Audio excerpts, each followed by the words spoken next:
The only possible attitude toward out-of-control desire is a declaration of all-out war. I hear so many Christians murmuring about their imperfections and their failures and their addictions and their shortcomings, and I see so little war. Murmur, murmur, murmur. Why am I this way? Make war! If you wonder how to make war, go to the manual. Don't just bellyache about your failures.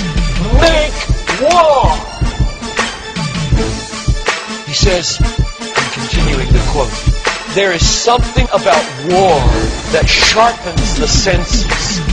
You hear a twig snap or rustling of the leaves and you are in attack mode. Someone coughs and you are ready to pull the trigger. Even after days of little or no sleep, war keeps us vigilant. There is a mean, violent streak to the true Christian life. But now let's very carefully ask, violence against whom? Or what? Not other people. Not other people. Not other people. Not Muslims. Not Hindus. Not Buddhists. Not atheists. Not secularists. Not nominal Christians. Not wives or husband or children or ornery bosses. But on every impulse in our soul to be violent to other people. Violence, a mean streak in Christianity, against our own selves. And all in us that would make peace with sin and a settling in peacetime mindset. We make war on that in us. It's a violence against all lust in ourselves, all enslaving desires for food, caffeine, sugar, chocolate, alcohol, pornography, money, the praise of man, approval of others, power, fame. This is our enemy. This is where we make war.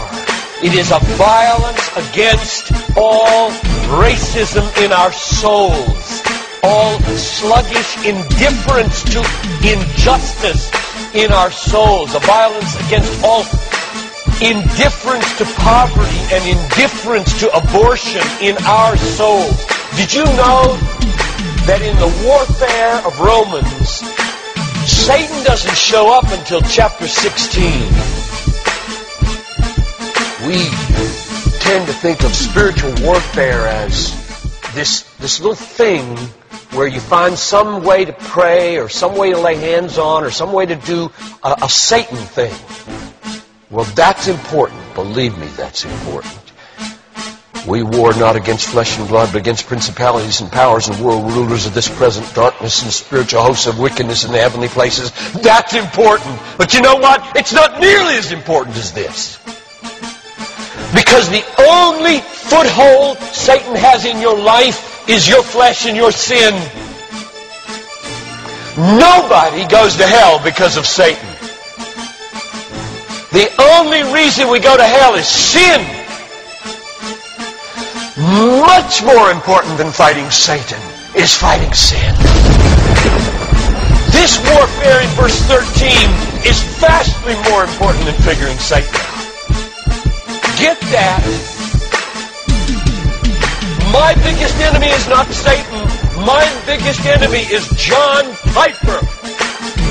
And he's the only reason I'll go to hell, not Satan. Satan, you don't have nearly that kind of power. And therefore, I really care about us learning how to do this battle. Christianity is not a settle in, live at peace with the world the way it is religion. Like most Christians live their daily lives. Verse 13. If by the Spirit you kill. There's a mean streak in Christianity, and it's not against anybody else but ourselves. In fact, it's against the meanness of ourselves against other people. If you feel like you're a mean person against others, a harsh person, a critical person, you know your problem? You haven't learned to make war. You haven't learned to be mean. You haven't learned to get violent